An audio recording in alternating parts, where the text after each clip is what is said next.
So Shedeur Sanders is once again in the news, and by now I'm sure you all have seen the pantomime that he did yesterday when he was asked about the quarterback change, with Dylan Gabriel now taking over for Joe Flacco as the quarterback of the Cleveland Browns. And you know, I defend Shedeur's right to, defend himself, because if he answers a question, there's an issue with how he answers the question, right? If he's confident in his abilities, then basically he isn't allowed to be confident in his abilities.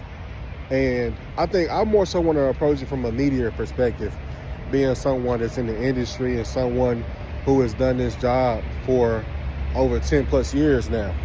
And I think the thing and the issue is that there is no accountability for what's going on in these newsrooms, whether that's on a local level or at a national level, when you look at Get Up and ESPN, for an example.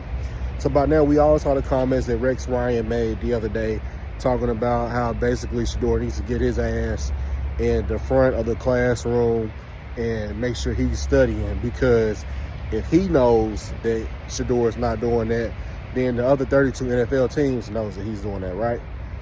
Now, for those of you who are on the internet who are able to just get content or pictures just at the drop of a dime, y'all are good. So there were pictures of Shedeur that came out that showed him sitting at the front of the classroom. He was either taking notes or he was paying attention to whoever was speaking at the time, whether that be the head coach, offensive coordinator, whatever. So that, it's not an insinuation, but that is hard proof that what Rex Ryan got on national TV and said the other morning about Shedeur Sanders is not true, right? Now, typically, if there is an error of that type of magnitude, or anything like that that's made, let's say if it was a newspaper, for an example, like a newspaper would issue a retraction. Hey, we were wrong about this. We sincerely apologize to the person who was affected, and things like that, right? We have not seen Rex Ryan on television, on Get Up, or any of the other programming that he gives his opinions and takes on since he made that statement about Shedeur Sanders. There has been no apology, anything. Now, I'm sure Rex Ryan has social media just like the rest of us do. So I'm sure he's seen the pictures of Shedeur Sanders sitting in the front of the classroom where he typically does. He's done that in Colorado. He's done that at Jackson State. Like, none of this stuff is new.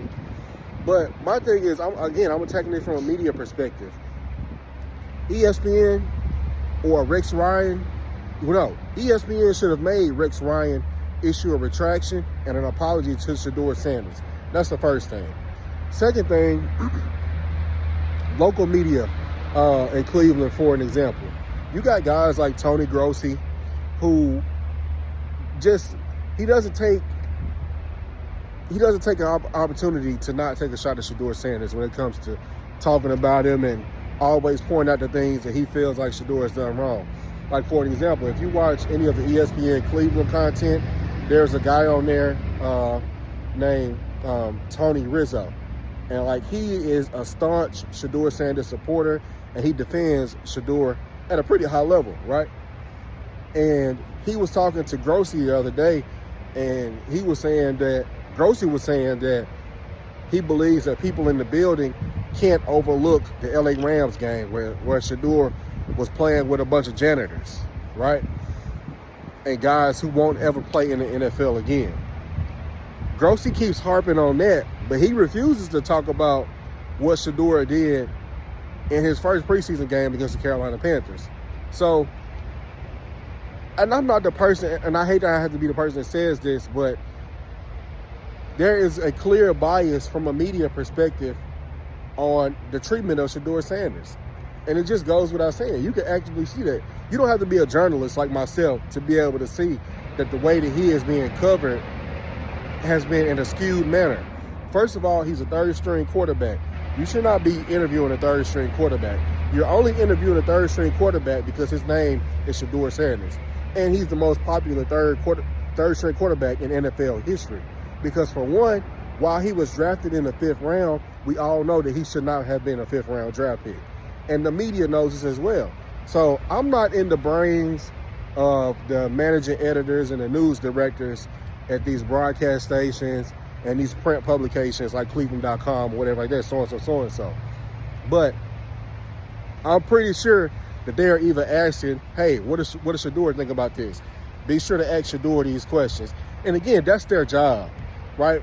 The job as someone as a media, as a journalist, their job is to go in there and ask the questions. So if their managing editor or their news director told them to go in there and get Shedeur's take, that's their job. So they have to do that. But from a national level, that is not their job. They are simply aggregating what's being said or what's being done locally. They're reaching out to their local reporter in that area, and that local reporter is providing insight to the national people at, ESPN in New York and stuff like that. So I just want to give some insight. But as a journalist, like, I clearly see what's going on. We clearly know that Shedeur Sanders, there is clear media bias when it comes to Shedeur Sanders. Like, I've done research on this stuff, so I know how the whole game and stuff works. But I defend his right to be able to defend himself, because if he says anything, people are going to take it the wrong way. They're going to twist his words. They're going to come up with their own narrative.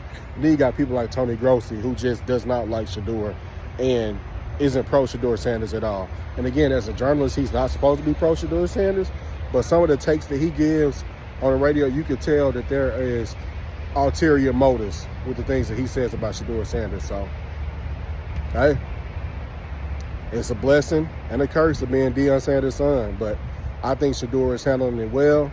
I also think he has to toe the line. I mean, it's unfortunate to say that you can't be yourself in any type of situations, but I don't know. It's tough. But I hope he gets his opportunity, because when he does, I know he's going to do his damnedest, and they're not going to be able to take it away from him. So my thoughts.